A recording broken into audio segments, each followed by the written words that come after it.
جاءك من العلم فقل تعالوا ندع أبناءنا وأبناءكم ونساءنا ونساءكم وأنفسنا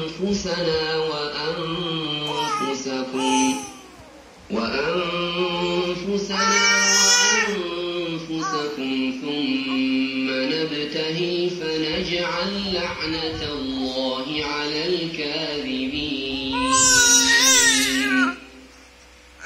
إن هذا لهو القصص الحق وما من إله إلا الله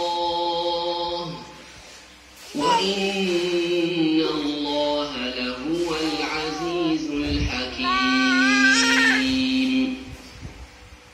فإن تولوا فإن